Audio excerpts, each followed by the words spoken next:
जत्रा स्थिरैस्तुष्ट्वान्नुभिः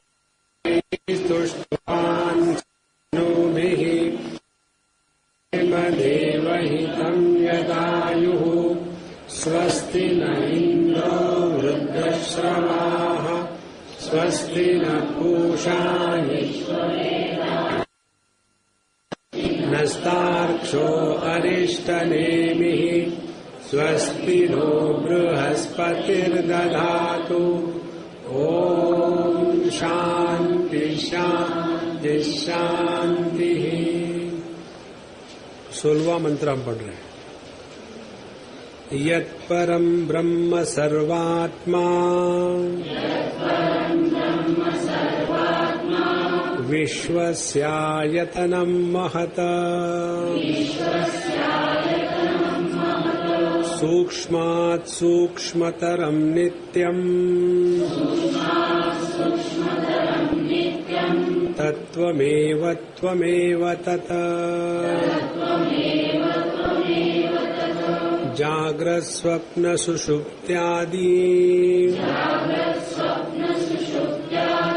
प्रपञ्चं यत् प्रकाशते तद्ब्रह्माहमिति ज्ञात्वा सर्वबन्धैः प्रमुच्यते।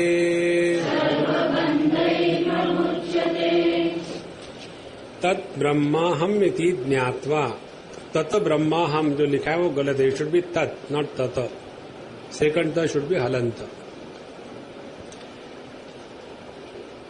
जागृत स्वप्न सुषुप्ति के सभी अनुभवों को प्रकाशित करने वाला, लेकिन किसी के भी द्वारा प्रभावित नहीं होने वाला, जो एक अखंड चिदानंद रूप तत्व है, वह मैं हूं। इति ज्ञात्वा, इस प्रकार से अपने आप को पहचानने के बाद ही सभी प्रकृति के बंधनों से छुटकारा मिलता है। अन्यथा दूसरा कोई भी उपाय नहीं है। इसलिए अपने आप को हीन दीन मत समझना। जहां हमारी किसी से भी कोई अपेक्षा होती है, हम वहां बंधन में है। यदि कोई अपेक्षा नहीं है तो कोई बंधन नहीं है। क्या हो गया? क्यों ये फिर ऐसा बीच में क्यों कर रहा है?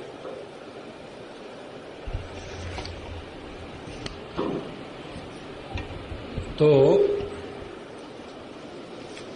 यह अपेक्षाकृत बंधन ही हमको परेशान करता है। और ये बंधन का स्वरूप क्या है? ये बंधन काल्पनिक है, वास्तविक नहीं है। हमने ही कल्पना कर ली है कि हम दुखी हैं, और फिर हम ही कल्पना करते, समझ, I am feeling very fresh now. दूसरी कल्पना कर ली। पहली कल्पना ये करी कि दुखी है, दूसरी कल्पना कर ली कि हम परेश हैं। फरास बिन, फ्रेंच बिन को फरास बिन कहते हैं ना, उसी प्रकार से ये सब अपने मन का चक्कर है महाराज। तो इस मन को अपने स्वरूप को पहचानने में लगाया। यहां तक हमने कल देखा। अब ये देखने के बाद अब इसकी चिंतन माला शुरू करनी है, जिसको कहते हैं निधिध्यासन।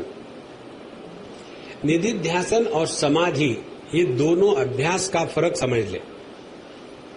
निधिध्यासन माने मेडिटेशन नहीं, निधिध्यासन माने समाधि नहीं, निधिध्यासन माने ध्यानाभ्यास नहीं। निधिध्यासन माने दिध्यासा, जैसे जिज्ञासा होती है उसी प्रकार से दिध्यासा। ध्यास लग गया किसी चीज का, किसी चीज की लगन लग गई है, उसके सिवा दूसरा कोई सूझता ही नहीं, उसको कहते हैं निधिध्यासन। नितराम अखंड केवल तत्व का ही चिंतन चल रहा है, बाकी किसी में इंटरेस्ट ही नहीं है। ऐसा निधिध्यासन क्या है, इसके बारे में 18वें श्लोक में बताते हैं। त्रिसुधामसु यद्भोग्यम् भोक्ता भोगश्च यद्भवेत्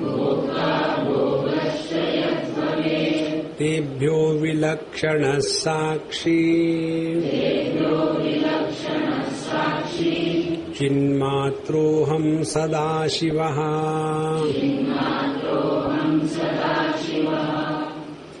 त्रिषु धामसु, तीनों भी धामों में, कौन से तीन धाम हैं? जागृत, स्वप्न, सुषुप्ति। और प्रत्येक धाम में अनुभव की प्रक्रिया वही है। कौन सी अनुभव की प्रक्रिया है? एक होती है भोग्य वस्तु, दूसरा होता है उस वस्तु का भोक्ता, और दोनों का संबंध होता है भोग।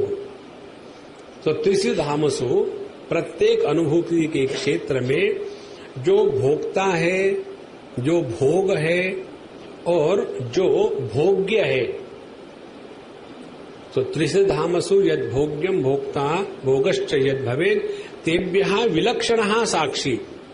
उनसे विलक्षण, विलक्षण माने इसके लक्षण भोग्य के जैसे नहीं है, इसके लक्षण भोक्ता के जैसे नहीं है, इसके लक्षण भोग के जैसे नहीं है। तेभ्यो विलक्षणः साक्षी। अब भोग्य के क्या लक्षण है? भोग्य माने जिसका भोग किया जाता है। तो भोग्य के क्या लक्षण है? भोग्य वस्तु में हमेशा अनात्म बुद्धि होती है। तो ये अनात्म बुद्धि रहित जो अनुभव है वह मैं हूं। और अनात्म बुद्धि का त्याग हो गया, इसका क्या लक्षण है? इसका लक्षण ये है, हमारे मन में उस वस्तु के बारे में किसी भी प्रकार की इच्छा निर्माण नहीं होती। इच्छा निर्माण होती है केवल अनात्म वस्तु के बारे में, और दो प्रकार के, वस्तु के प्राप्ति की इच्छा या वस्तु के तिरस्कार की इच्छा। जो प्राप्य और तिरस्कृत नहीं हो सकता, अहेयम अनुपादेयम, जिसकी प्राप्त करने की आवश्यकता नहीं और जिसका तिरस्कार असंभव है, ऐसे वस्तु को कहते हैं मैं। और यही वस्तु है भोग्य से विलक्षण। इसीलिए जो भोग्य से विलक्षण है उसका साक्षी मैं हूं। इस प्रकार से दूसरी बात, भोक्ता, भोक्ता से मैं विलक्षण हूं। भोक्ता कैसा है? भोक्ता जब सुख आया तो खुदकने लगे, I am very happy, happy birthday, today is my birthday. अच्छा, नेक्स्ट डे स्वामी everything is okay, but he never said happy birthday to you and he knows about it. Why he did not say? तुमको दुखी बनाने के लिए। हाँ, I knew that. That is the only reason. Some people are so sadistic, but I am not going to become miserable. Happy birthday to me. ये सब भोगता है ना, दो क्षणे रुष्टा क्षणे तुष्टा, एक मिनट में है दूसरे मिनट में। ऐसे वो जो छुई मुई होते हैं ना, छुई मुई माने टच मी नॉट, एक क्षण में हंसते दूसरे रहते हैं, उससे तो बच्चे अच्छे। Never have this kind of moody behaviour, never. One has to grow out of that. देखो, हर चीज का अपना समय होता है। जैसे पहले दिन ये जो तन्वी नाम की छोटी सी लड़की है, उसको मैंने वहां लिया गोद में, उससे प्यार किया, तो उसको मेरी दाढ़ी चुभती नहीं, लेकिन उसको चुभी, मैं क्या करूं। तो उसको मेरी दाढ़ी चुभी और इसीलिए वो बहुत रोई, बहुत रोई।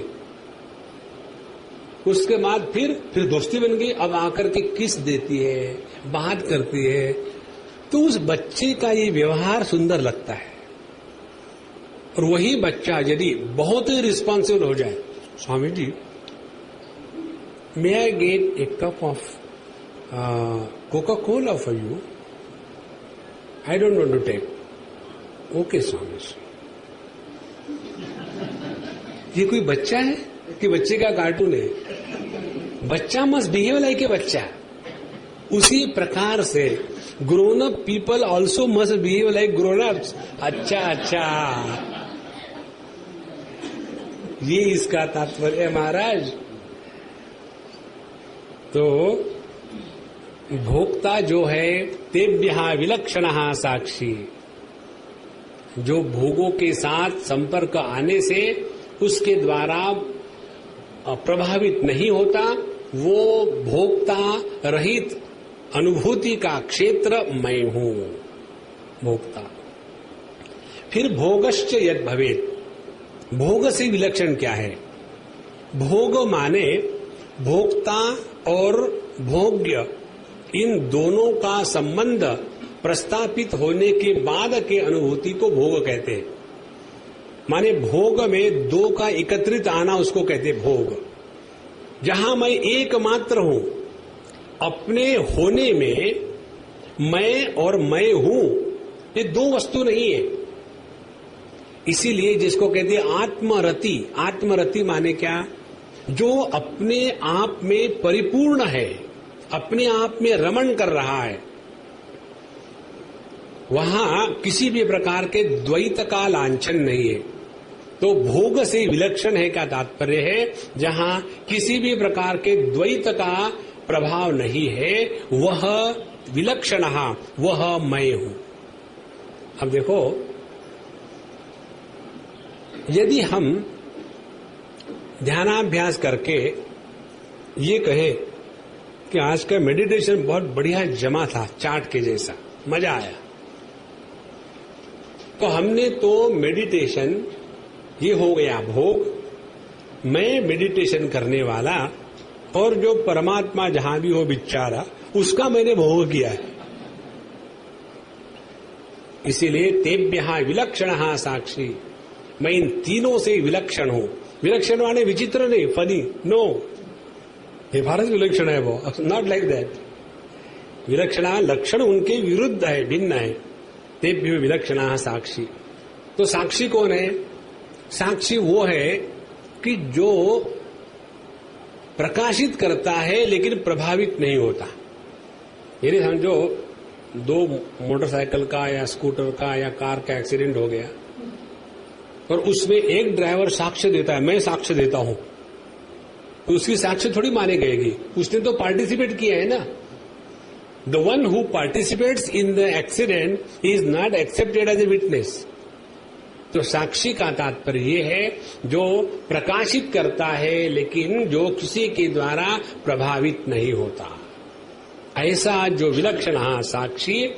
और ये कौन है? चिन्ह मात्रो हम, और यह मैं चिन्ह मात्र। तीन शब्द आते हैं, एक है भूताकाश, दूसरा है चित्ताकाश और तीसरा है चिदाकाश। इस चिदाकाश को ही चिन्मात्र कहा है। चिन्मात्र माने वृत्ति रहित ज्ञान की अनुभूति को कहते हैं चिन्मात्र। भगवान शंकराचार्य एक जगह लिखते हैं, चित्तम चिच्च विजानीयात तकार रहितम यदा तकारो विषयाध्यासः यथा रागौ तथा मणौ। तो चित्त शुद्ध जब होता है तो उसको चित्त कहते हैं। तो उसमें अशुद्धि क्या है?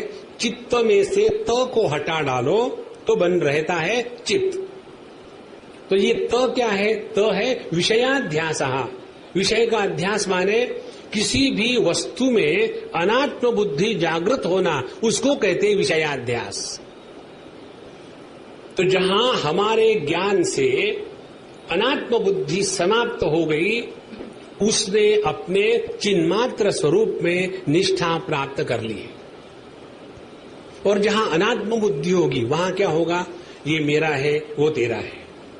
और ये मेरा तेरा का चक्कर ऐसा नहीं कि बाबा जी अपने गृहस्थों में ही होता है, बाबा जियों में भी होता है। हमको याद है, हम बिहार में थे और एक अम्मा हमको मिलने आई, स्कूल में पढ़ाती थी, और उसने कहा, स्वामी जी मुझे आपसे कुछ पूछना है। हमने कहा, देखो तनख्वाह के बारे में पूछना है, इंक्रीमेंट के बारे में पूछना है तो मत करना। बोले नहीं, मुझे कुछ आध्यात्मिक बात करें। फिर बोलो क्या है? बोले बात ये है कि जब हम छोटे थे तो हमारे गांव में एक महात्मा आ गए, बहुत बड़े महात्मा थे। उनका नाम था देवराहा बाबा। देवराहा बाबा रहे थे, कोई 700-800 साल की उम्र थी उनकी। हमने उनको देखा है, दर्शन किए। उन्होंने हमको पैर लगाया था ऐसा, वो किसी से बात नहीं करते थे। तो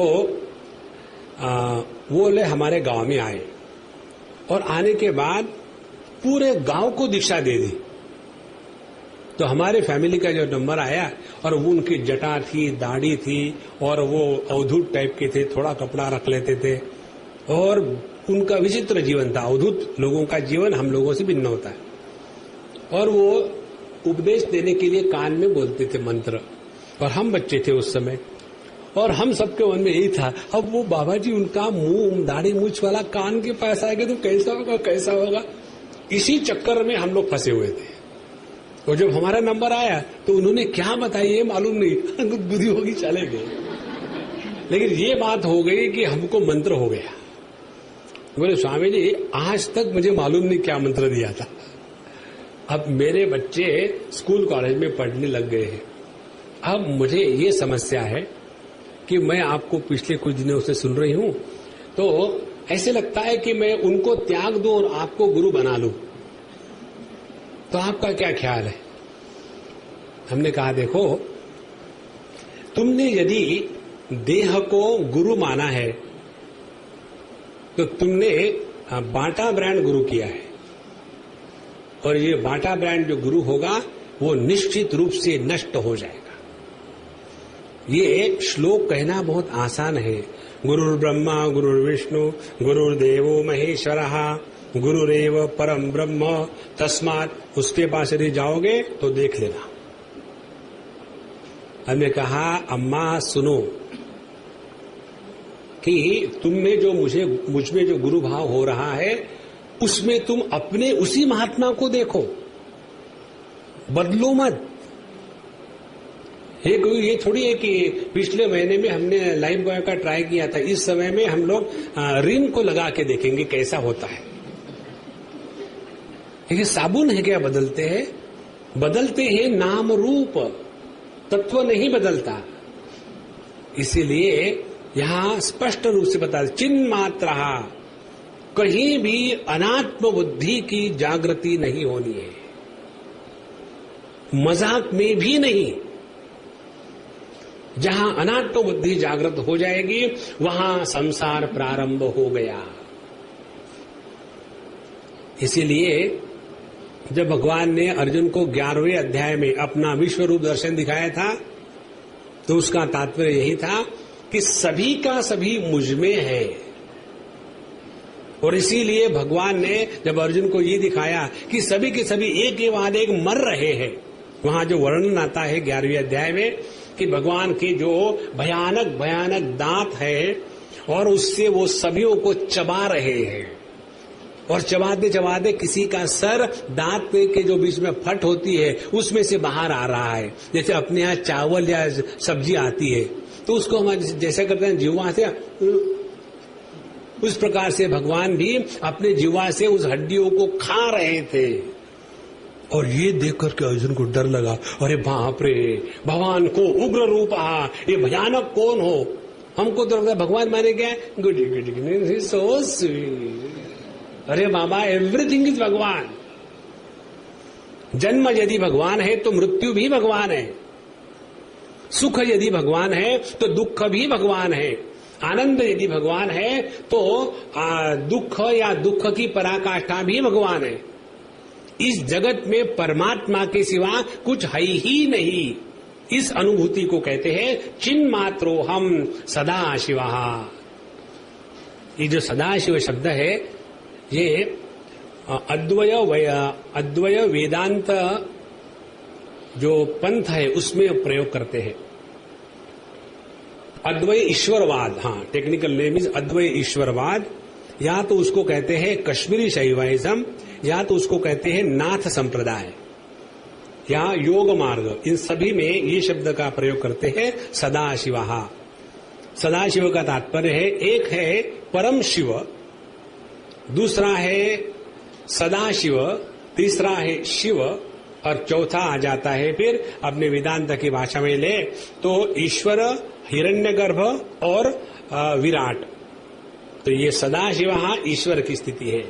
तो चिन्मात्रोहम सदाशिव, मैं वो नित्य शुद्ध शुद्ध ज्ञान मात्र हूं, मुझ में किसी भी प्रकार के अनात्म भाव का उदय नहीं होता। ध्यान से सुनना, जब अनात्म भाव का उदय नहीं होता तब प्रेम स्वाभाविक होता है। उदाहरण के लिए ले लो, किसी को समझो अपने हाथ को फोड़ा हो गया मोटा सा, और उसको पूछो क्या हो गया, बैठो मैं बताता हूं, और फिर वो बताना शुरू करते हैं।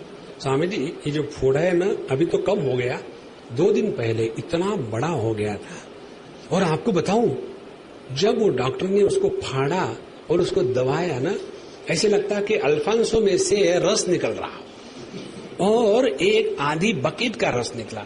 ये जो बता रहा था, बताने वाले को इतना आनंद आता है, क्यों कि मैं अपने वाले में बोल रहा हूं, दूसरा कहता don't give in details, it's okay. जहां मैं जुड़ा है वहां द्वेष नहीं, वहां प्रेम स्वाभाविक है। इसीलिए हम लोगों को प्रेम करना पड़ता है, और करना पड़ता है इसीलिए प्रेम में पड़ते हैं। जब प्रेम स्वाभाविक होता है तो प्रेम में पड़ते नहीं, प्रेम में उठते हैं। इसीलिए महाराज चिन्मात्रो हम सदा शिवा, ये जो अनुभूति है ये बौद्धिक लेवल की अनुभूति नहीं है, ये किसी को जस्टिफाई करने के लिए नहीं। I really tell you very frankly, I am realise, please try to understand me, I am really realise.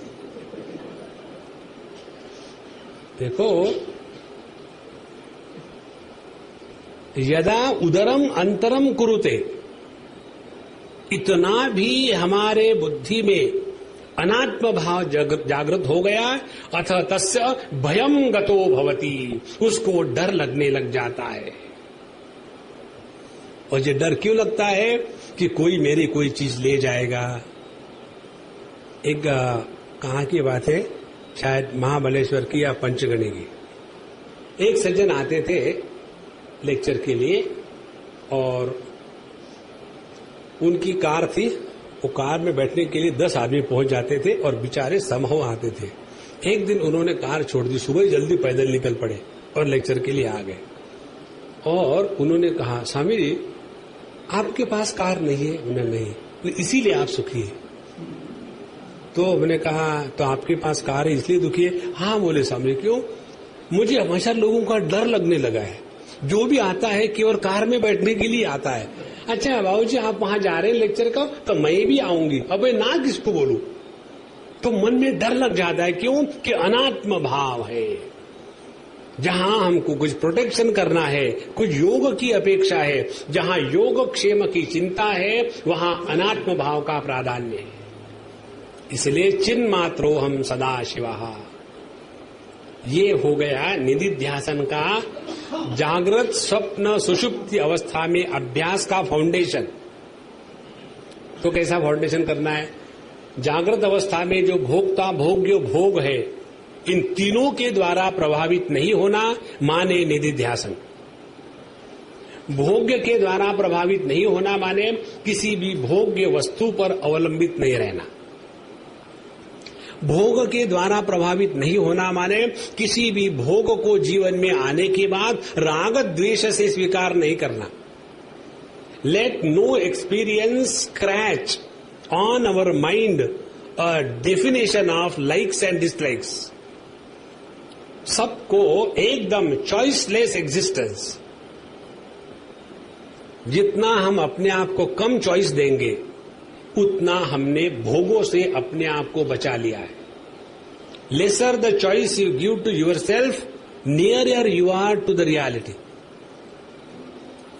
अब आप लोग देखो और हमारी बात देखो, हमको कौन सी लुंगी कब पहनना है इसके बारे में विचार करने की आवश्यकता नहीं।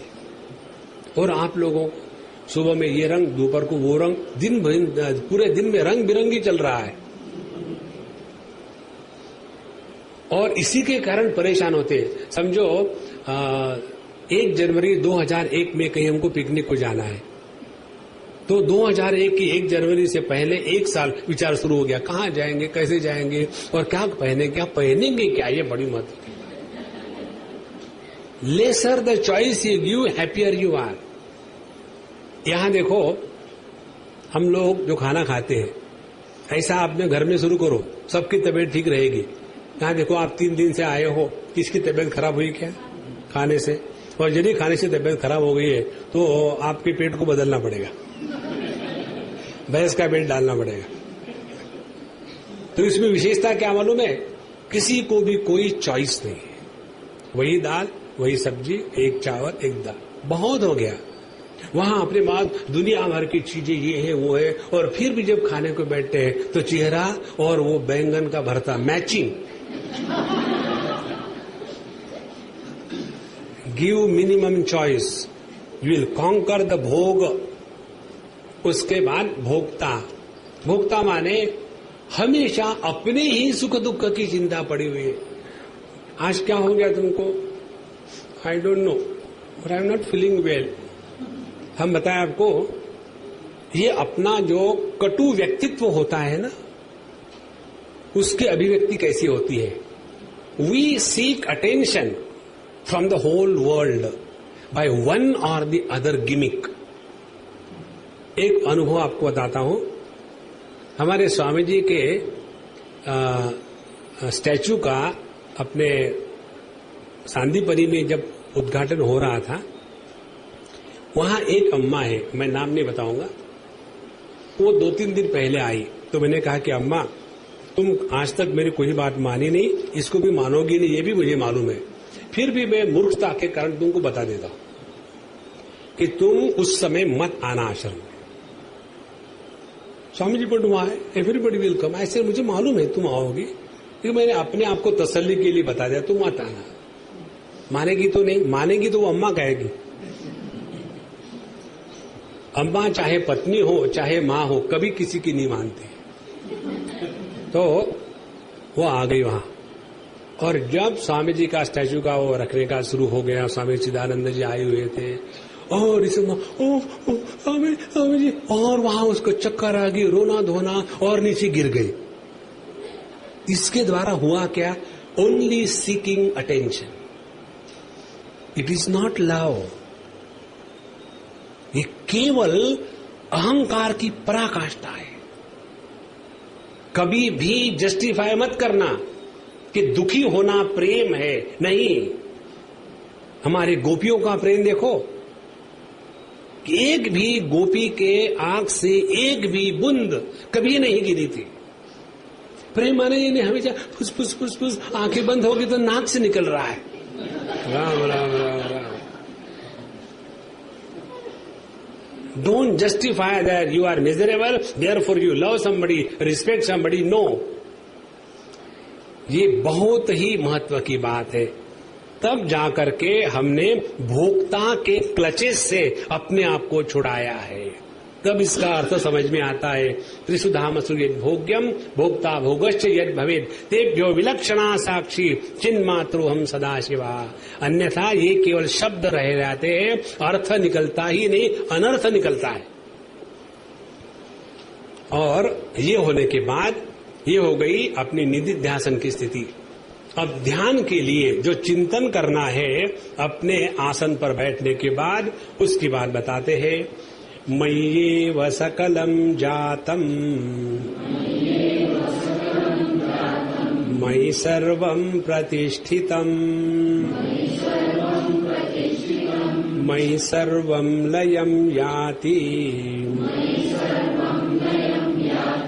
तद्ब्रह्माद्वयमस्म्यहम्। मयि माने मुझ में, सप्तमी विभक्ति है, सप्तमी अधिकरणे सप्तमी। मयि मुझ में सकलम जातम, मुझ से नहीं है, पंचमी विभक्ति नहीं है, तो मुझ में सब निर्माण होता है। और मयि सर्वम प्रतिष्ठितम, सभी का सभी मुझ में ही रहता है। और मयि सर्वम लयम याति, सभी का सभी मुझी में लय हो जाता है।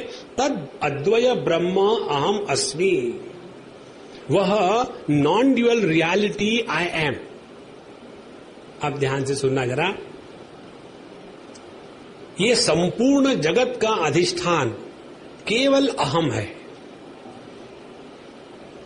अयम अहम कुतो भवति चिन्वतः, भगवान रमण महर्षि कहते हैं अयम अहम कुतः भवति चिन्वतः।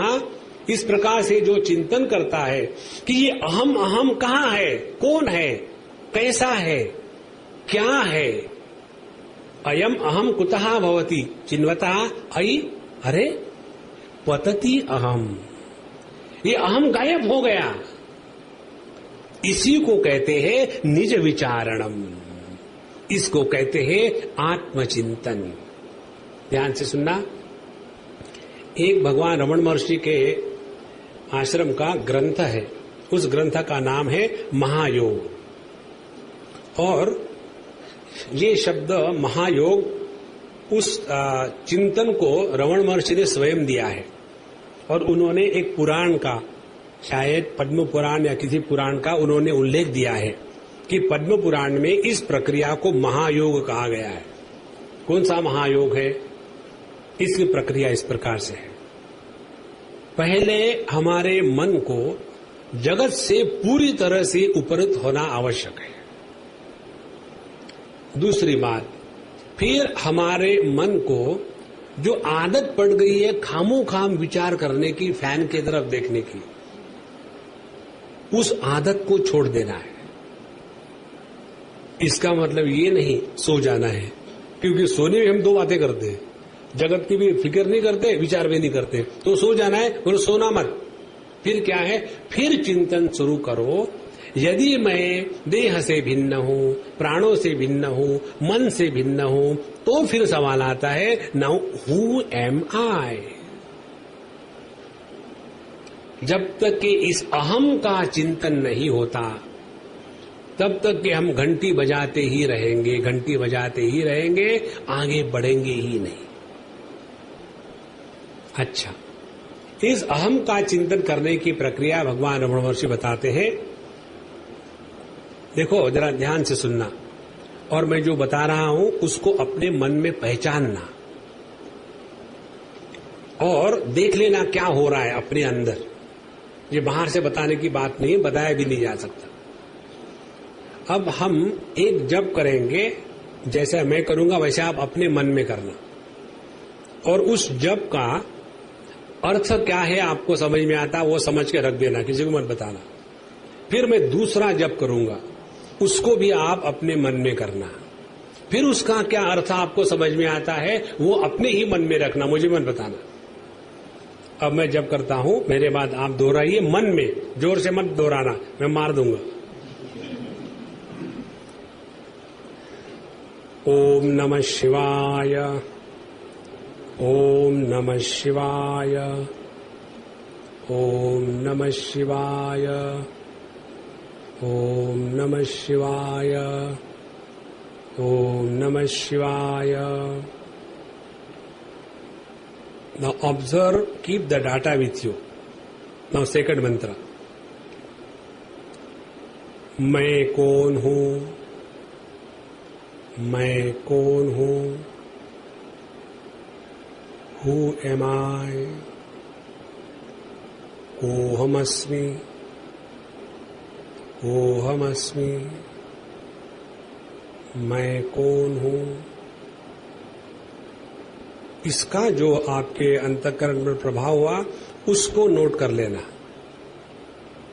अब तीसरा मंत्र, अहम ब्रह्मास्मि, अहम ब्रह्मास्मि, अहम ब्रह्मास्मि, अहम ब्रह्मास्मि।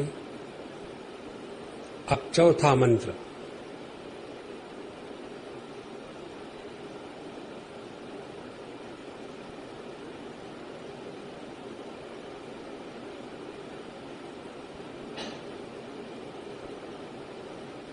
ये जो चौथा मंत्र हमने कहा वो था केवल साइलेंस, नो वर्ड्स। अब ये चार मंत्रों को हम विश्लेषण करेंगे। अब आंखें खोलो और रियलाइज मत होना, उठ जाओ, ध्यान से सुनना। जब हमने ओम नमः शिवाय का जप किया तो जिसका हम स्मरण कर रहे हैं वो हमने अनात्म रूप से ग्रहण किया। शिव जी को नमस्ते, शिव जी को नमस्ते, बाबा बाबा शिव जी नमस्ते। उसके बाद दूसरा, मैं कौन हूं, तो हमने शिव जी को छोड़ा, अपने देह को छोड़ा। ध्यान से सुनना, यदि मैं अपने आप को देह कहूंगा तो मैं कौन हूं ये विचार मन में नहीं आ सकता। यदि मैं अपने आप को देह स्वीकार करता हूं तो मैं स्त्री हूं, मैं पुरुष हूं, इसका पुत्र हूं, इसकी कन्या हूं, इसकी पत्नी हूं, पढ़ी लिखी हूं, ज्ञानी हूं, महाज्ञानी हूं।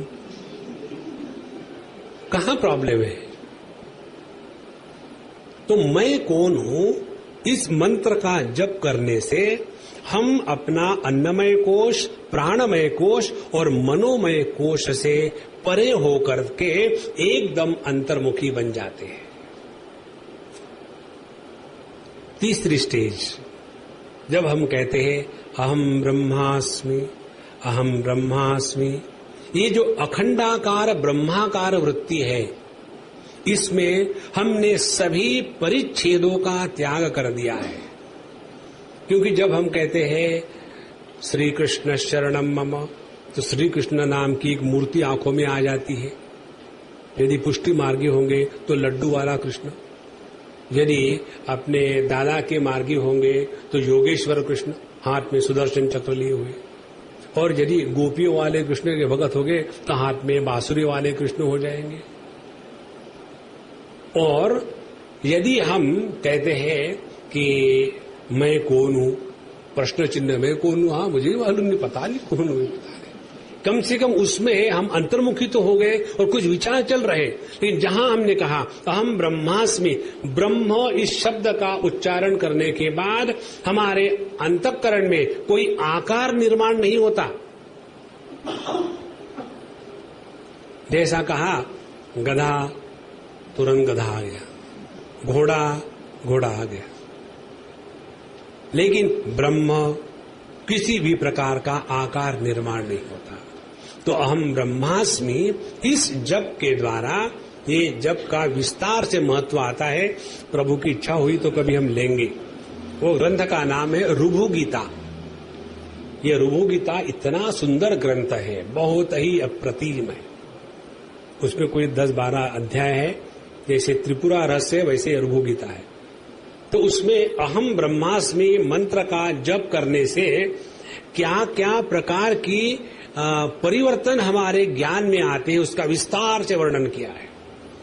तो जहां हम अहम ब्रह्मास्मि इसका जप करने लग जाते हैं तो धीरे धीरे सभी प्रकार के भेद, सभी प्रकार के वृत्तियों का आना समाप्त होने लग जाता है, लेकिन पूर्ण समाप्त नहीं होता। ये तीसरा जप हमने किया था।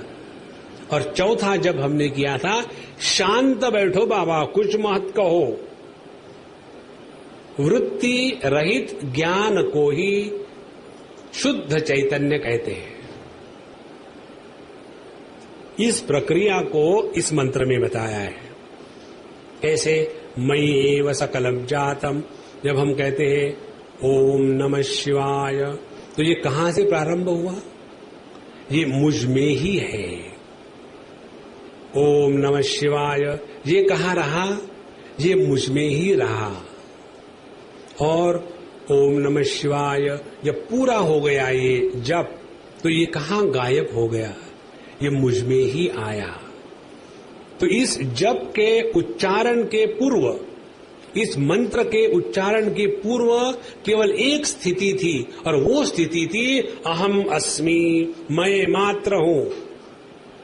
और इस मैं से ही वृत्ति निर्माण हो गई कि अहम ब्रह्मास्मि या ओम नमः शिवाय इत्यादि।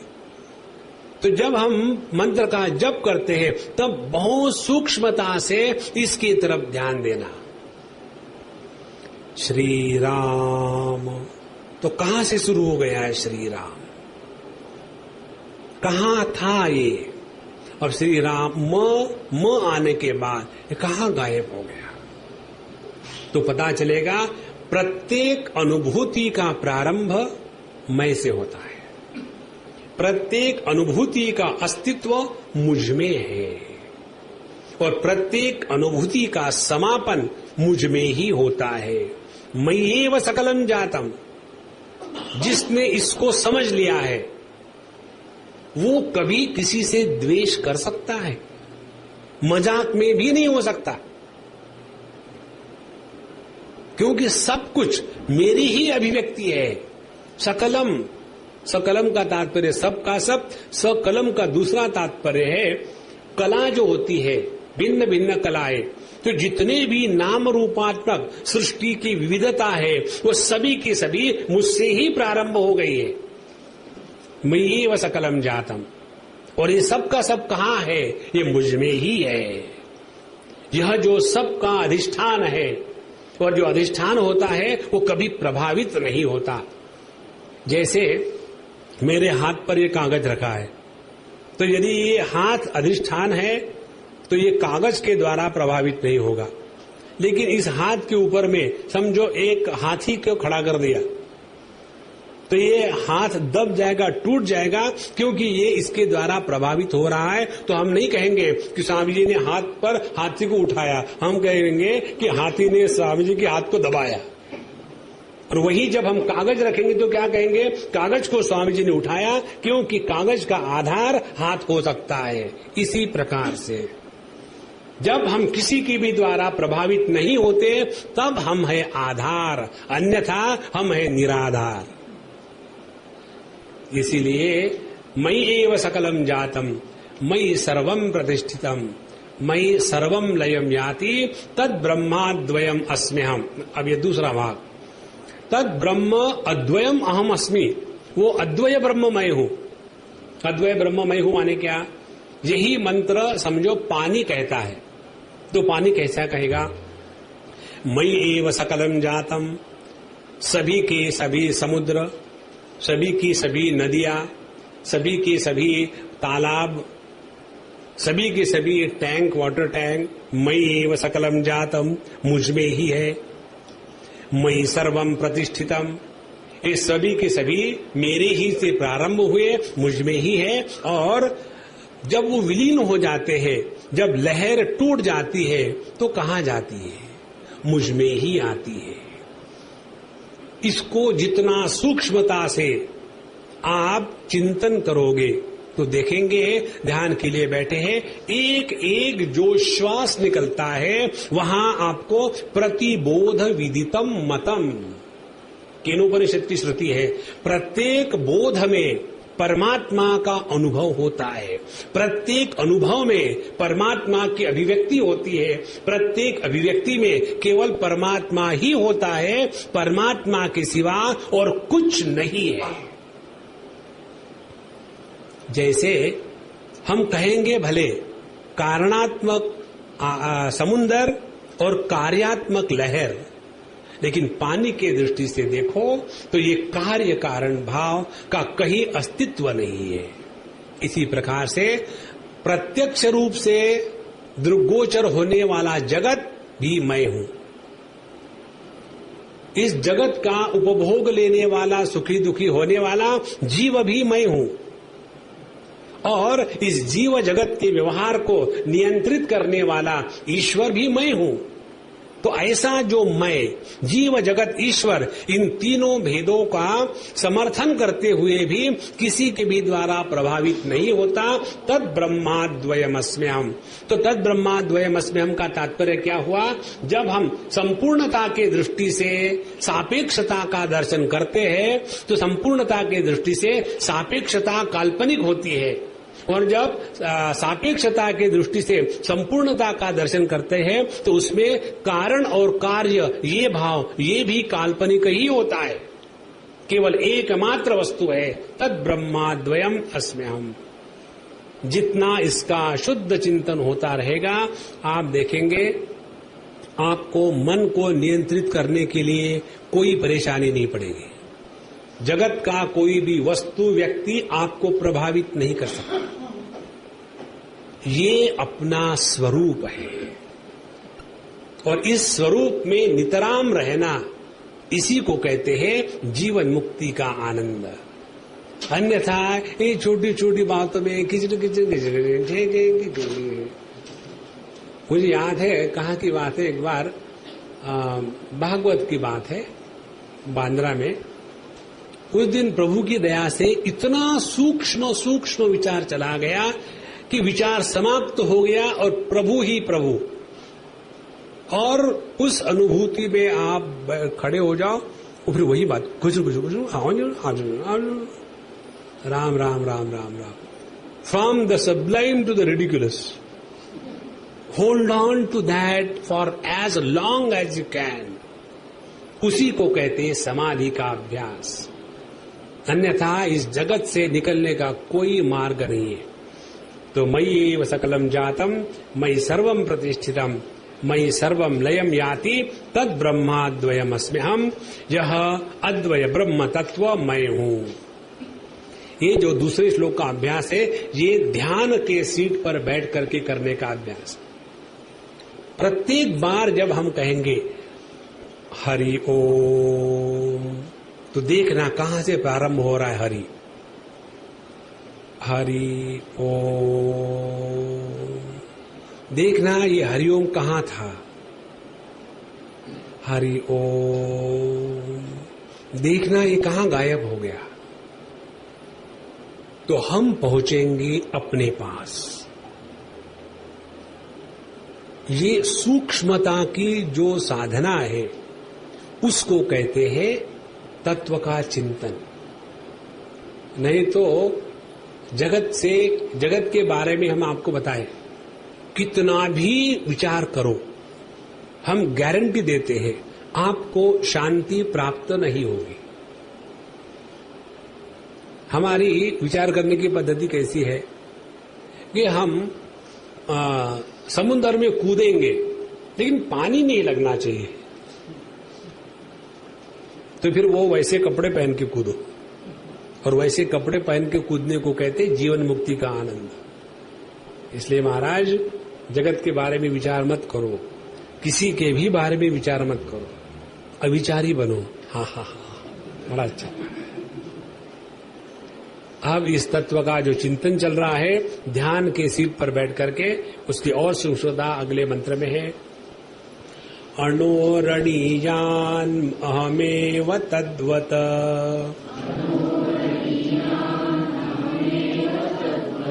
महानहं विश्वमहं विचित्रम् पुरातनोऽहं पुरुषोऽहमीशो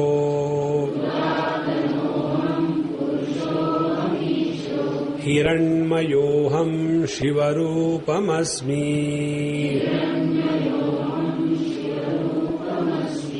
अणोरणीयानहमेव तद्वत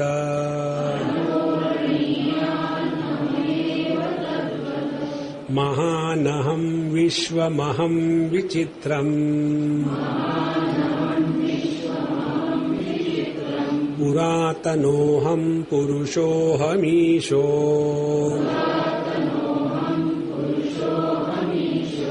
हिरण्मयोऽहं शिवरूपमस्मि।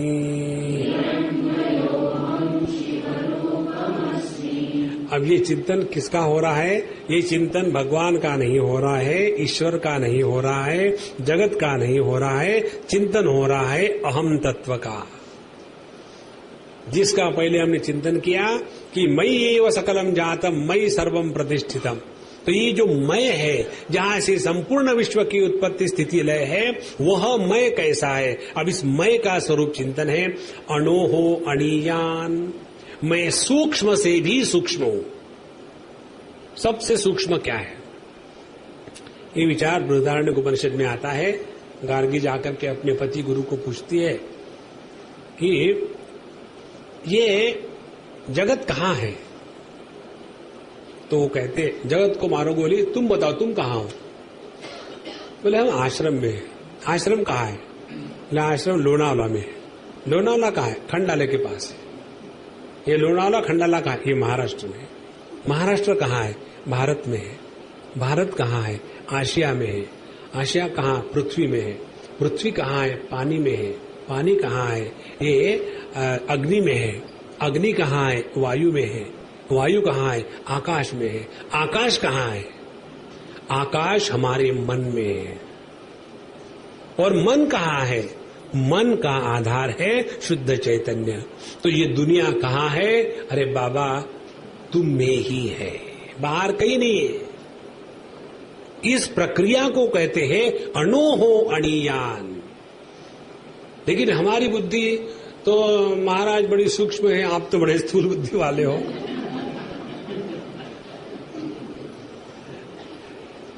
तो जिसकी बुद्धि अति सूक्ष्म हो गई है, अणोहो अणियान। दूसरा अर्थ इसका यह है कि जो जितना ज्यादा व्याप्त होगा वो सूक्ष्म होता है। तो पंच महाभूतों में सबसे सूक्ष्म है आकाश, और आकाश को ग्रहण करने वाला है मन, और मन को प्रकाशित करने वाली है बुद्धि। बुद्धि में प्रकाश आता है परमात्मा का। इसीलिए परमात्मा इन सबसे सूक्ष्मतम है। तो अणोहो अणियान। उसके बाद अहमेव तद्वत् महान अहम, और मैं सबसे बड़ा हूं। जो सबसे छोटा होता है, जो सबसे बड़ा होता है, उसको छोटा बनने में अड़चन नहीं होती और बड़ा बनने में अभिमान नहीं होता। देखो, हमको यदि छोटे बच्चों के साथ खेलते हुए ऐसा लगा, how can I play just with children, you know. एक बार एक लड़की ब्रह्मचारिणी बनी, और कहाँ की बात है मुझे याद नहीं, और उसने हमको आके कहा, स्वामी जी आपके लेक्चर को जैसे अच्छे अच्छे ऑडियंस आते हैं, ये लोग मेरे लेक्चर के लिए ये बच्चों को ले आते हैं या बूढ़ी लेडीज को ले आते हैं, they don't bring young people. तो हमने फिर क्या करो, फिर उनको बुढ़ापे का वेदांत सुनाओ, बचपन का वेदांत सुनाओ। देखो सब में एक ही तत्व है, और यदि हमारी ज्ञान की निष्ठा पक्की है तो बच्चों के साथ भी हम अपने आप के आउट ऑफ प्लेस नहीं समझते, जवानों के साथ भी अपने आप को आउट ऑफ द प्लेस नहीं समझते, बुढ़ाओं के साथ तो है ही आउट ऑफ प्लेस नहीं उनके साथ। तो जो किसी के भी साथ सहजता से रह सकता है, उसी का अपना कोई विशेष व्यक्तित्व नहीं है। इसीलिए हमारे अखंडानंद जी महाराज कहते थे, आध्यात्मिक प्रगति का तात्पर्य है सभी विशेषताओं का विलीनीकरण। जितनी हम विशेषताओं का त्याग कर देंगे और जितने सामान्य हो जाएंगे, उतने हम आध्यात्मिकली प्रोग्रेस्ड है। अरे पता नहीं कौन सी भाषा है। देखो हमने अपने में कितनी विशेषताएं निर्माण कर दी है। मैं स्त्री हूं, मैं पुरुष हूं, मैं जवान हूं, मैं बूढ़ा हूं, मैं सुंदर हूं, लेकिन लोग समझते रहे। कितनी विशेषताएं निर्माण कर दी है। एक विशेषता और, मैं स्पिरिचुअल हूं, बाकी की स्पिरिचुअल नहीं है। इसलिए बाबा ये आध्यात्मिक प्रगति का लक्षण है। अणोहो अणियान महतो महीयान, जिसमें किसी भी प्रकार की कोई भी विशेषता नहीं है। महीयान विश्वमहम विचित्रम, इसीलिए में यह संपूर्ण विचित्र विश्व हो। विचित्र माने भिन्न प्रकार का।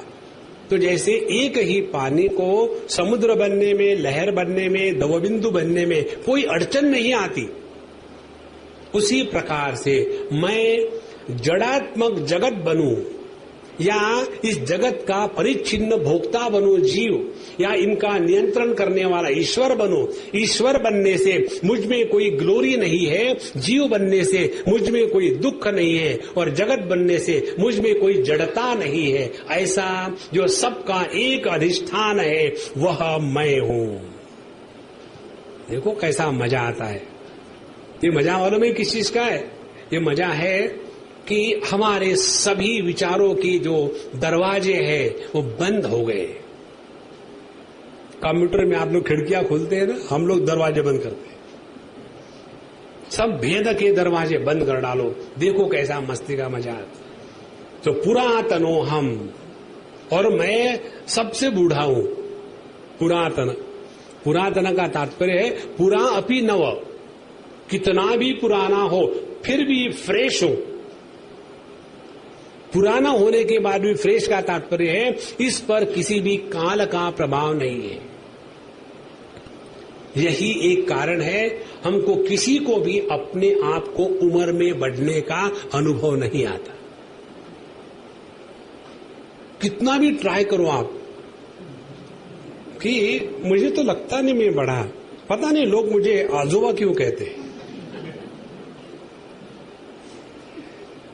और ये उसका जो कहना है वो ठीक भी है, गलत नहीं है, क्योंकि लोग जिसको देख रहे हैं वो उपाधि को देख रहे हैं और वो अपने आप को उपाधि नहीं स्वीकार करता, इसीलिए कहता है कि मैं बूढ़ा नहीं हूं। लेकिन दूसरे ने जब उपाधि का रेफरेंस दे दिया, आजोबा कहा, तो तुरंत उस उपाधि से तादात्म्य कर लिया और मुझे बूढ़ा क्यों कहा। क्षण क्षण में ये सब हो रहा है।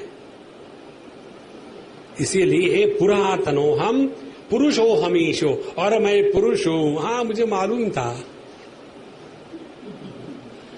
वेदांत महिला सत्संग मंडल,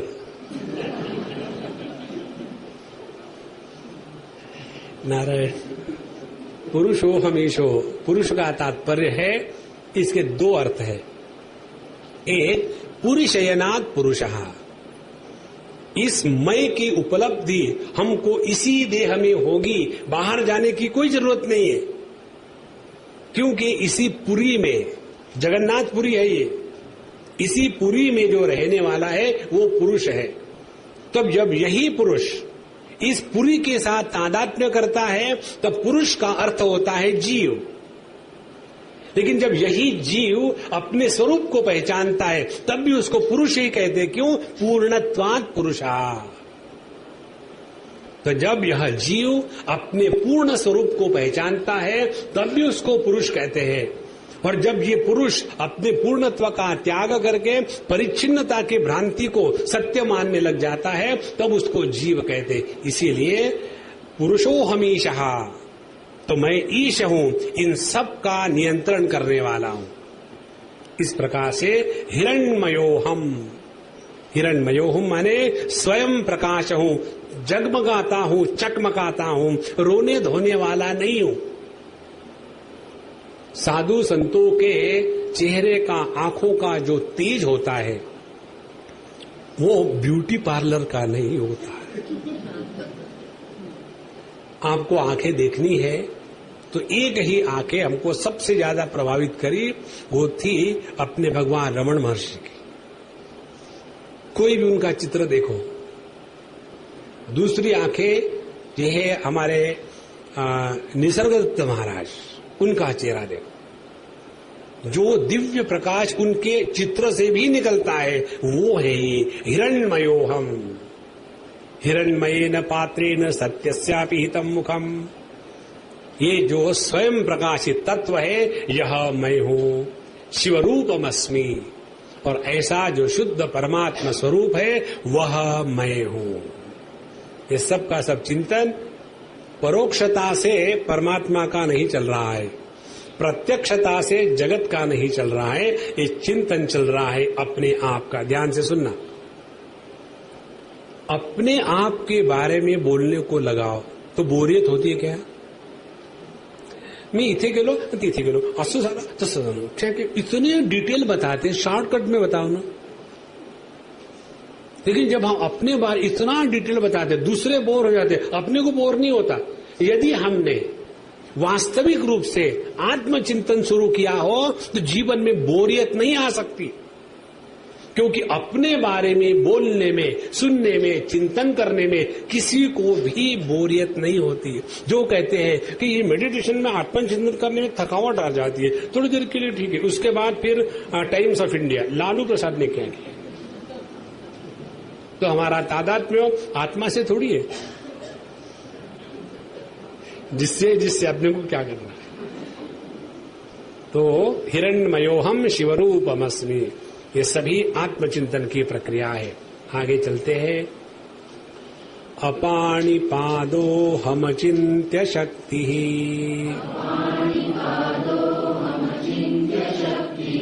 पश्याम्य चक्षुष शृणोम्य कर्णः,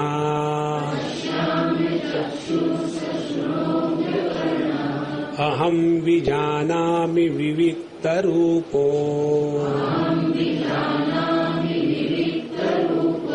न चास्ति वेत्ता मम चित् सदाहम्।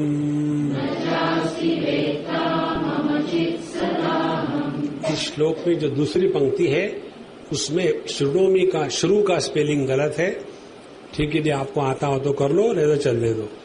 उसके बाद शृणोम्य करना है, शृणोभ्य करना नहीं है, शृणोम्य करना है। शृणोमी अहम करना सर, अकर्णा। तो अपाणिपादो हम चिन्त्य शक्ति ही, मैं हाथ पैर के बिना होते हुए भी मेरी अचिंत्य शक्ति है। ध्यान से सुनना। हमारे पुरुष सूक्त में आता है सहस्त्र शीर्षा पुरुषः सहस्त्राक्ष सहस्त्रपाद। वो पुरुष के, परमात्मा के हजारों सर है, हजारों आंखें है। अरे हजारों कैसे, 1000 सरों में तो 2000 आंखें होनी चाहिए ना। या पर हेड एक ही है, आंख है क्या, बड़ा विचित्र लगेगा वो। तो अपाणिपादः, ध्यान से सुनना।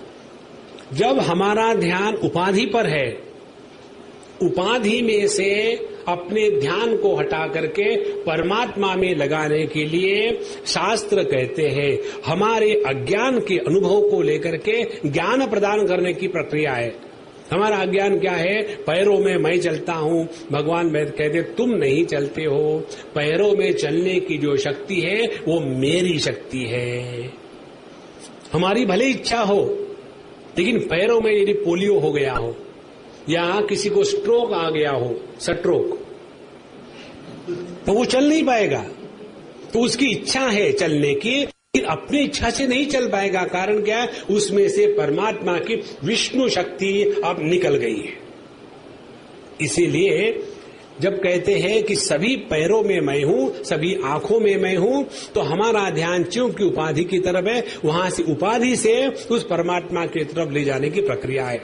लेकिन भगवान की दृष्टि से देखो तो कहते हैं अपाणिपादो हम चिन्त्य रूप हम चिन्त्य शक्ति ही, मैं बिना किसी हाथ पैर के सर्वश्रेष्ठ शक्तिमान हूं। और इसी के कारण ये सब बातें विभूति पाद नाम का तृतीय पाद है पतंजल योग दर्शन में, उसमें आती है। जब हमारा संयम हो जाता है भिन्न भिन्न तन्मात्राओं पर या तत्वों पर, तो वो सभी की सभी शक्ति जागृत हो जाते। उदाहरण के लिए गजानन महाराज के पोथी में एक आता है, वो तो सिद्ध योगी थे और एकदम फटीचर व्यक्तित्व, हमेशा अवधूत नंगे रहते थे। तो एक बार किसी पाटिल के पुत्र आकर के उनको मारने की सोचा उन्होंने। तो उन्होंने कहा कि कुश्ती खेलना है तो खेलो, पहले मुझे यहां से उठा के दिखाओ, फिर कुश्ती खेलेंगे। और वो आकर के उनको बड़ी ताकत से उठाने लगे, लेकिन वो इतना भी नहीं हिला सके। तो वो कोई चमत्कार नहीं था, वो कोई जादू नहीं थी, वो कोई कल्पना नहीं थी, वो यहां है अपाणिपादो हम चिन्त्य शक्ति ही। ये शक्ति कैसी जागृत होती है? अभी हमारा तादात्म्य केवल एक देह के साथ है, उसको उठाओ तो कितना कठिन है। अब इसी देह के ऊपर में 50 किलो का चावल का बोरा रख दो और फिर इस देह को उठाओ तो कितना कठिन है। और फिर इस देह पर 50 किलो का चावल का बोरा, उसके ऊपर में 50 किलो का दाल का बोरा रख दो और फिर उठाओ। यही बात है, जब हमारा तादात्म्य केवल अपने देह के साथ है तो अपना इतना वजन है। जब हम योग की प्रक्रिया के द्वारा अपना तादात्म्य पृथ्वी से कर लेते हैं तो कौन हमको उठा सकेगा? देखो, वजन जो होता है ना, वो देह में नहीं होता, वजन होता है मन में। इसीलिए जहां हमारा मन इस देह के साथ तादाद में किया है तो उतना मेरा वजन है। यदि मन ने सबके साथ तादाद में किया तो सबका वजन मेरा हो गया, इसीलिए सब शक्ति के पीछे मैं मात्र हूं। तो अपाणिपादो हम अचिंत्य शक्ति ही, और पश्यामि अचक्षु, मैं बिना आंखों के देखता हूं। देखिए ये बड़ी सुंदर बातें हैं। आंखों के द्वारा हम देखते रूप रंग को, जब प्रकाश होता है तब। अंधेरे को कौन देखता है? अंधेरे को आंखें नहीं देख सकती। तो जो रूप रंग के अभाव को प्रकाशित करता है वो बिना आंखों से देखने वाला मैं हूं। और इसीलिए जब किसी की आंखें चली जाती है तो उसको ये अनुभव नहीं आता कि मैं नहीं हूं। अपने अभाव का अनुभव किसी भी इंद्रिय के नाश होने पर भी नहीं आ सकता। इसीलिए पश्यामि अचक्षुः और शृणोमि अकर्णः, और मैं बिना कान के सुनता हूं। कानों के द्वारा केवल शब्द ग्रहण होते हैं। अनेक शब्द संभव तब है कि जब दो शब्दों के बीच में शांति हो तब। तो शब्द यदि कानों के द्वारा ग्रहण होते हैं तो वो साइलेंस को या शांति को कौन ग्रहण कर रहा है? और इसीलिए पश्यामि अचक्षुः शृणोमि अकर्णः और अहम विजानामि विविक्त रूपः, और मैं विशेष प्रकार से जानता हूं क्योंकि मेरे जानने में किसी उपाधि का व्यवहार व्यापार नहीं है। यदि किसी की आंखें खराब हो गई हो तो उसके लिए रूप रंग की दुनिया मिट गई। किसी की यदि कान खराब हो गए हो तो उसके लिए शब्दों की दुनिया मिट गई। लेकिन मैं ज्यों का त्यों हूं, शब्द सुनने से मुझ में कोई लाभ नहीं और आंखें टूटने से मुझ में कोई हानि नहीं। ऐसा अहम विजानामि विविक्त रूपः, और मैं ही सभी प्रकार के रूप धारण करता हूं। न चास्ति वेत्ता अहम चित सदाहम, और मेरे को इस प्रकार से जानने वाला कोई भी नहीं है। क्यों? कि न तत्र चक्षुर्गच्छति न वाक् गच्छति नो मनः न विद्मः, वहां किसी भी प्रकार के इंद्रियों का व्यापार नहीं। और इसी के कारण ये हमारे ज्ञान में जो ऑब्जेक्टिविटी आती है उससे हम छुटकारा नहीं पा सकते। जितना हमारा अपने इंद्रियों के साथ ज्यादा तादात्म्य होगा उतना तत्व का चिंतन करने में कठिनाई होगी। जितना हमारा मन के साथ ज्यादा तादात्म्य होगा उतना तत्व का चिंतन करना कठिन होगा। जितनी हमारी बुद्धि के साथ तादात्म्य की शक्ति बढ़ी रहेगी उतनी हम आर्ग्यूमेंटेटिव होंगे, तत्व का चिंतन नहीं करेंगे। इसीलिए न चास्ति वेत्ता न चास्ति वेत्ता मम चित सदाहम, मुझे कोई नहीं पहचानता क्योंकि मैं ही सबका प्रकाशक हूं। जैसे सूर्य के प्रकाश को एक दर्पण ने ग्रहण करने के बाद उसमें से जो परावर्तित प्रकाश आता है, उस परावर्तित प्रकाश के द्वारा किसी अंधेरे कोने में हम प्रकाश फेंक करके देख सकते हैं, लेकिन उसी परावर्तित प्रकाश के द्वारा शुद्ध जो सूर्य का प्रकाश है उसको प्रकाशित नहीं कर सकते। उसी प्रकार से उस परमात्मा का प्रकाश हमारे इंद्रियों के माध्यम से, मन के माध्यम से, बुद्धि के माध्यम से प्रकाशित हो रहा है। तो उस प्रकाशित प्रकाश के द्वारा तत्व का चिंतन हो ही नहीं सकता। आगे कहते हैं 22वां श्लोक, वेदैः रेकैरहमेव वेद्यो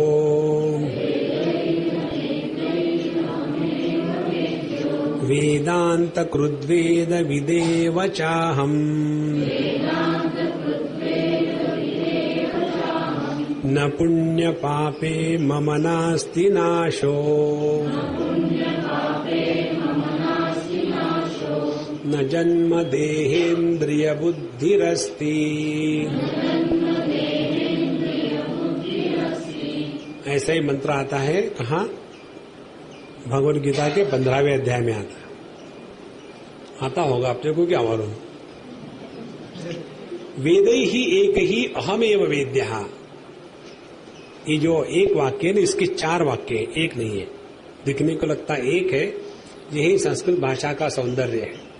कहते पहला वाक्य, अहम वेदै ही एव वेद्यः, मैं केवल वेद प्रमाण से ही प्रमाणित होता हूं। किसी की अपने मर्जी से विचार करने से नहीं होते। दूसरी बात, अहम एव वेद्यः, इस जगत में जानने जैसी कोई वर्दी चीज होगी तो केवल अपने अहम को जानो, अहम एव वेद्यः। तीसरी बात, अहम वेद्यः एव, इस अहम को केवल जानना मात्र है, प्राप्त करना माने देश कालांतरण की अपेक्षा नहीं है। और वेदैहि अनेकैहि अहमेव वेद्यः, और सभी के सभी वेदों के सभी शब्दों का तात्पर्य केवल मुझे ही बताने में है। वेदैरनेकै अहमेव वेद्यः, और वेदांतकृत, सभी वेदांतों के तत्व का प्रतिपादन करने वाले आचार्य गुरु, इन सब के रूप में केवल मैं ही हूं। तो वेदांत के सिद्धांत को प्रतिपादन करने वाले वेद मैं हूं, इसी के द्वारा मैं प्रकाशित होता हूं। इसको बताने वाले शास्त्र आचार्य वो भी मैं हूं, वेदविद। और जो मुझको जानता है वो मेरे से भिन्न रह करके नहीं जान सकता। इसीलिए आत्मज्ञान में जानना और होना ये एक होता है। Knowing is being.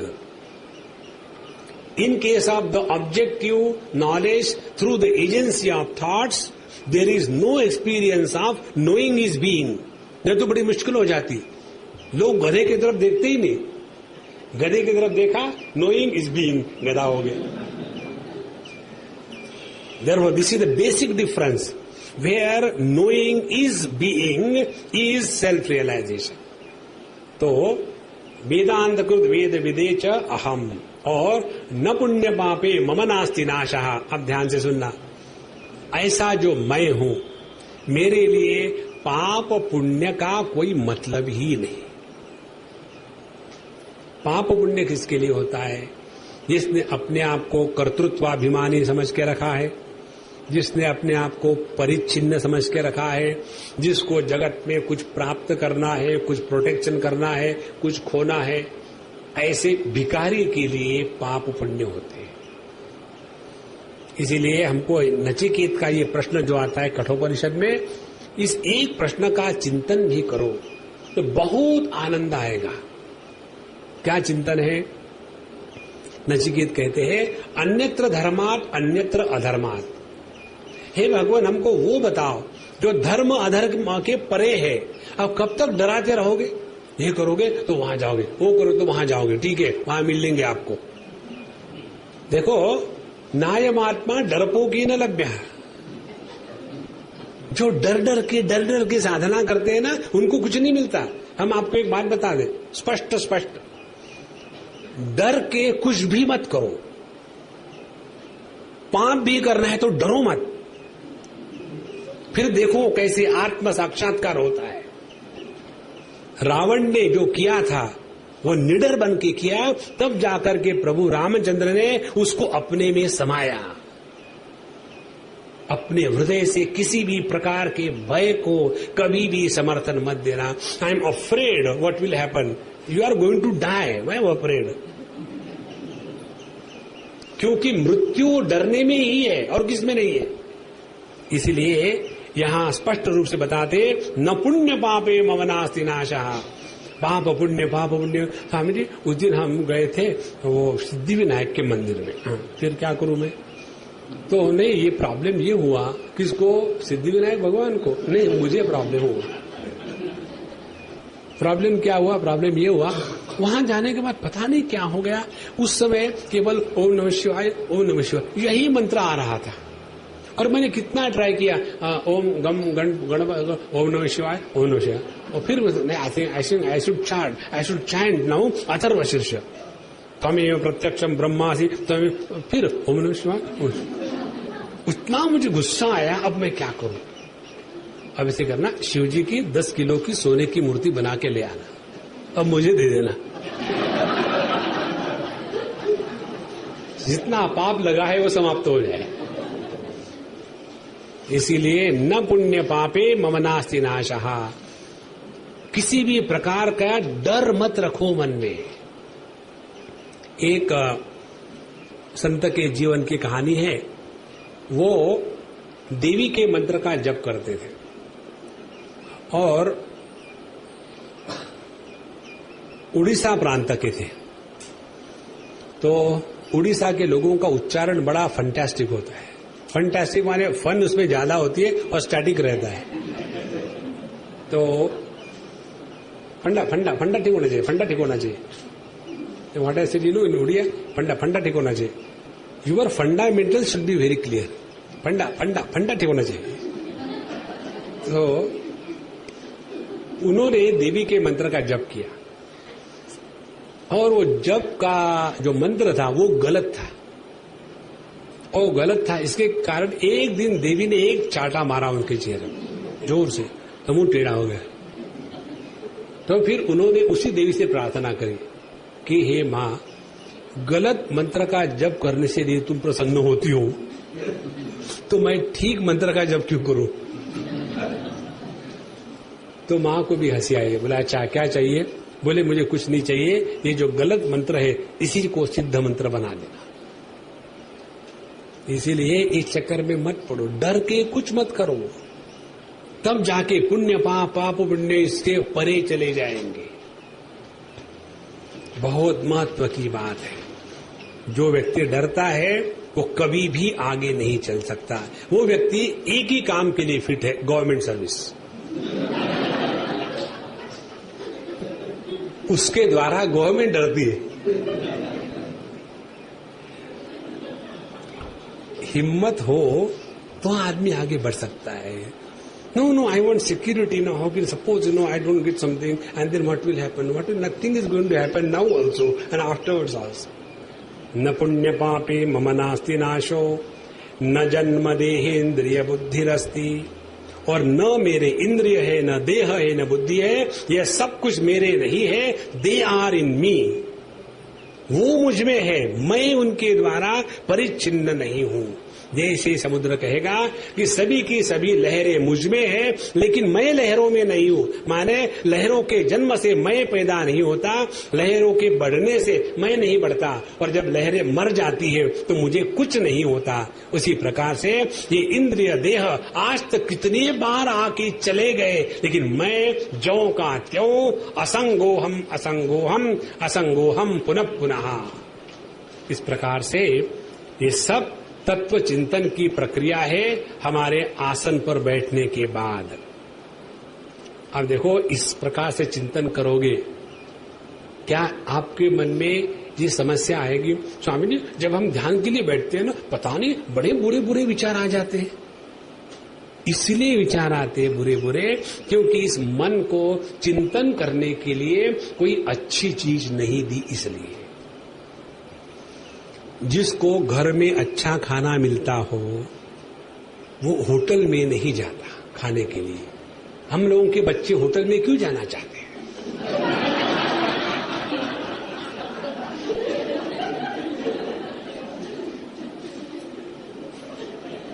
देखो, इसी प्रकार से जिसको घर में प्रेम मिलता हो वो पति क्लब में क्यों जाएगा? जितने भी क्लब ब्रांड के पति होते हैं ना, उसका एक ही कारण है, जब भी घर पहुंचे धर्म क्षेत्र गुरु से शुरू हो गया। एक जगह हम किसी पति के साथ गए थे, किसी के पति के साथ गए थे, पर उधर से आते समय हमने कहा देखो महात्मा जी गाड़ी रोको। क्या? देखो ये गांव का बाजार लगा हुआ है, सब्जी खरीद के ले जाओ, तुम्हारी पत्नी खुश हो जाएगी। तो स्वामी जी आपको ये कैसे पता? हमने कहा आपको एक ही पत्नी के बारे में मालूम है, मुझे कई पत्नियों के बारे में। बोले ठीक है, सब्जी खरीद ले लिया। मैंने जाओ देखो कैसी पत्नी खुश हो जाती है। स्वामी जी मैं बताता हूँ मेरे पत्नी के बारे में, मैं जो ले आया है ना उसके बारे में कुछ नहीं कहेंगे नींबू तो लाया ही नहीं, जो नहीं लाया वो उसको पहले दिखेगा, जो लाया है उसका कोई वैल्यू ही नहीं। तो ऐसा पतित पावन सीताराम जाएगा कहां? इसीलिए यहां कहते हैं भगवान कि जिसको अपने हृदय में चिंतन का आनंद आने लगा वो बाहर के विषयों के चिंतन में अपने आप को बर्बाद नहीं करता। अनात्म वस्तु के चिंतन का मूल कारण है आत्मचिंतन का अभी मजा नहीं चखा। जो शेर एक बार आदमी का खून चूस लेता है, फिर जाकर के गधे घोड़े को, बकरी को, भैंस को नहीं मारता, उसी प्रकार से एक बार ये आत्मचिंतन का आनंद लग जाए तो ये कैसा लगेगा? इसका सूक्ष्मता से चिंतन करने से। उसके बाद बाहर की चीजों से कोई मतलब नहीं है, कोई कुछ भी कहे। यही बात भगवान कहते हैं, योगरतो वा भोगरतो वा संगरतो वा संग विहीनः यस्य ब्रह्मणि रमते चित्तम। हमारा चित्त रमण करता है ब्रह्म में नहीं, ब्रह्म में। तो न पुण्य पापी मम नास्ति नाशः न जन्म देहेन्द्रिय बुद्धिरस्ति। ये सभी के सभी मेरी नहीं है। इसके पश्चात और 3-4 श्लोक है और आपके मन में 10-12 प्रश्न है। तो ये 3-4 श्लोक और बचे हुए 10-12 प्रश्न, इनको हम अगला सेशन कितने बजे है? हाँ, 11 बजे है, 1 घंटे के बाद।